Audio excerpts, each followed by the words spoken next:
We're going to go over the frequently asked retirement questions for payroll.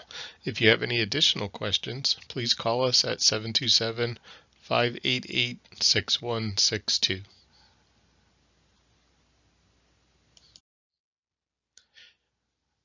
What percentage of sick time do I get paid when I retire? It depends on your years of service in Pinellas County schools. We only pay the retirement percentage based on the years of service you have completed with the district. Service in other districts do not count. The current percentages are from 6 to 9 years is 40%, 10 to 14 years in Pinellas, 65%, 15 to 19, 70%, 20 to 24, 80%, 25 to 29, 90%, and 30 plus years, your time is valued at 100%. This is only for sick leave. All vacation time for 12-month employees is always paid at 100%.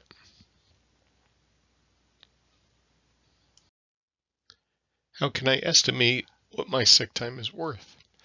The formula to estimate your value of your sick leave is as follows. We take your annual salary divided by the number of contract days to get a daily rate of pay. That daily rate of pay times the number of sick days you have remaining will be a total value of your sick time. And then depending on that retirement percentage in the previous slide, will give you the final sick pay value.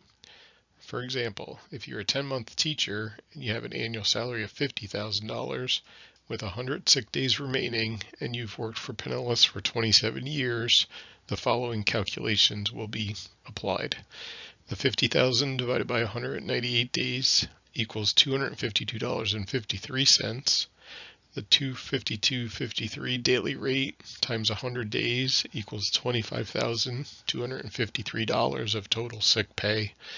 Because you have worked for us for 27 years, we'll value that amount at 90%, which equals $22,727.70 for your sick pay value, which will be transferred to Bencor.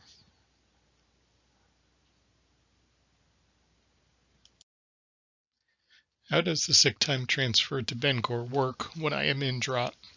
The same calculation as above will be done on June 30th each year that you are in drop, except only a portion of your sick days is valued, and if it is worth more than $2,500, it is then transferred to Bencor.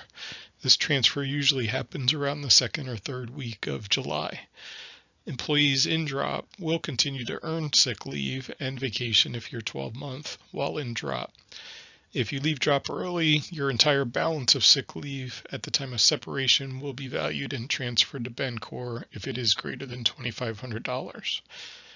The percentage of sick days that are transferred each year is the following.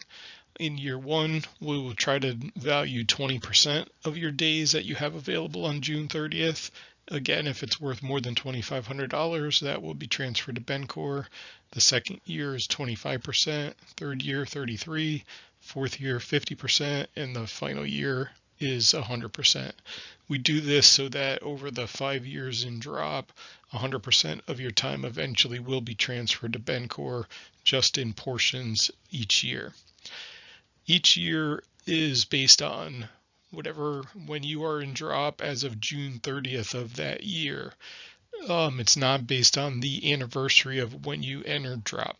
So, for example, if you enter drop in March of 2021, we are going to value your time on June 30th of 2021, your sick time, and send that portion, 20%, to Bencor if it is worth more than $2,500.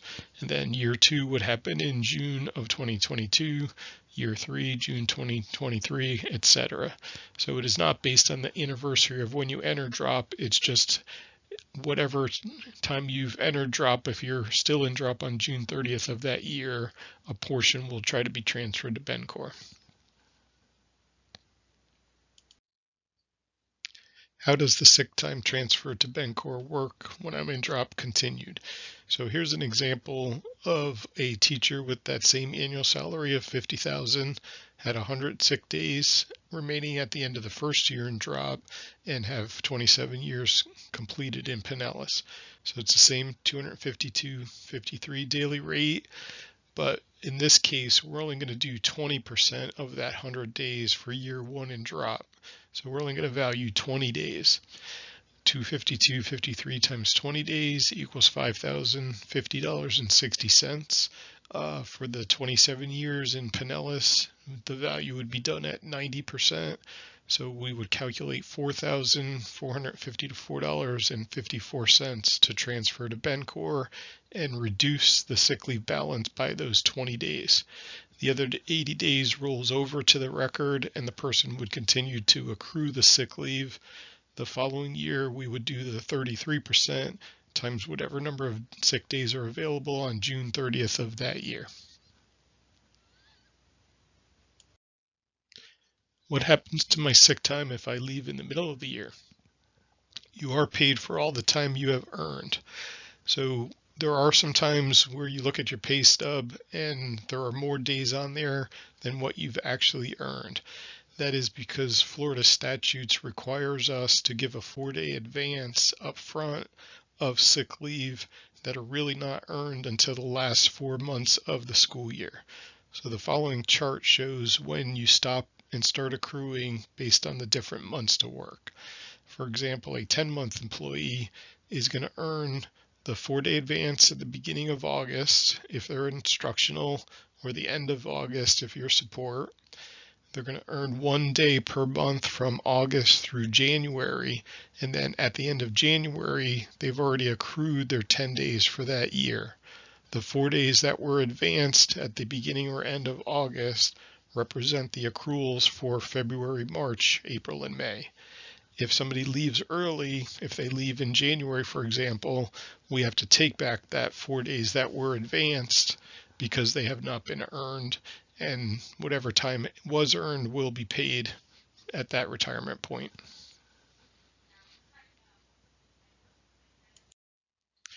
What happens if I have more than 60 vacation days? And this is only if you're a 12-month employee. So 12-month employees are allowed to earn up to 62 vacation days, but per Florida statute, we can only pay out 60 days. Any time earned above the 60 days is use it or lose it. For people that enter drop, they do have a choice whether to have the value of up to the 60 days transferred to Bencor at the time when they enter drop. The advantage of doing this is that value of the vacation time is calculated in that highest 5-year average final salary certification.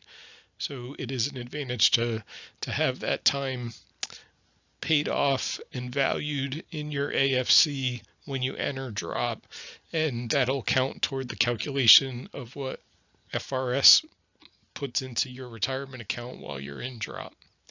If the 60 days was not transferred when entering drop, the difference can be paid between the 60 days max and whatever was transferred to Bencor when entering drop when you do leave.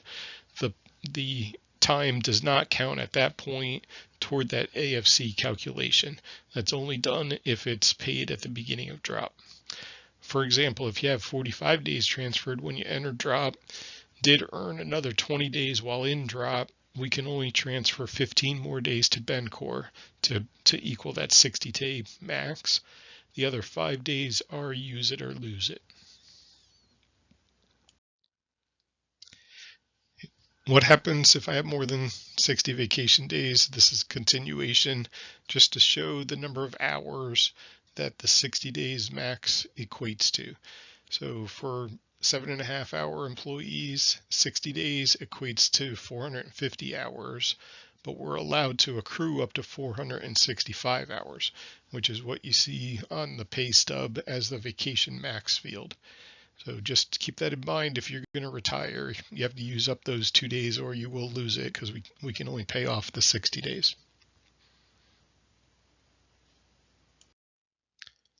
How will my pay be affected because of equalized pay if I leave or retire? So equalized pay divides your annual salary over the number of checks you are paid in a school year. so that we all receive the same biweekly gross pay when we're closed for winter break, Thanksgiving, spring break, and any other non-paid holidays during the year. So depending on when you retire, you may or may not either owe the district back some money or we may owe you money. For the most part, if you leave before winter break, we might owe you a little bit back because you set aside more money than necessary for the time from the beginning of the school year up to winter break.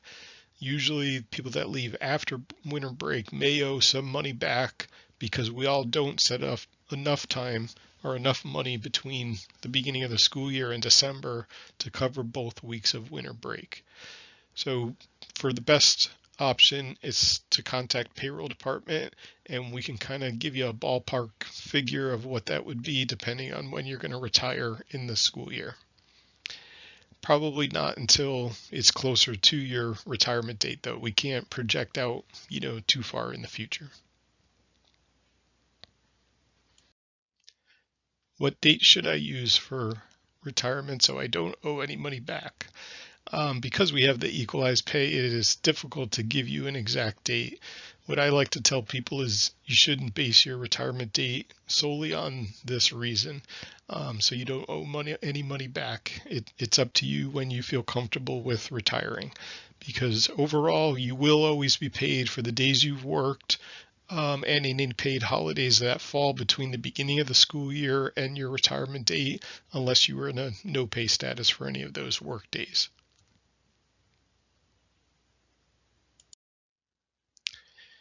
Do I still get paid in the summer if I retire and I am enrolled in the instructional 12-month option plan?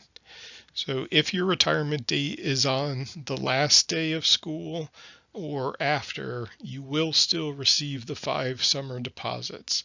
If you want to be paid in a lump sum, you may contact payroll prior to your retirement to request a lump sum, which we will pay that off to you with the last paycheck of the school year. You can either send us an email to your payroll technician or just give us a call, 588-6162.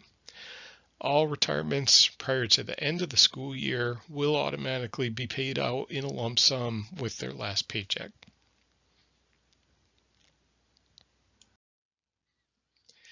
When can I expect to receive payment of my sick and vacation payout? So we will process your sick and vacation payout usually within 2 weeks of your retirement date. We usually have to just wait till you get your last paycheck to make sure you haven't used any time in that last pay period, and that retirement payout will be processed a week or so after that. We will send you a letter with all the detailed calculations.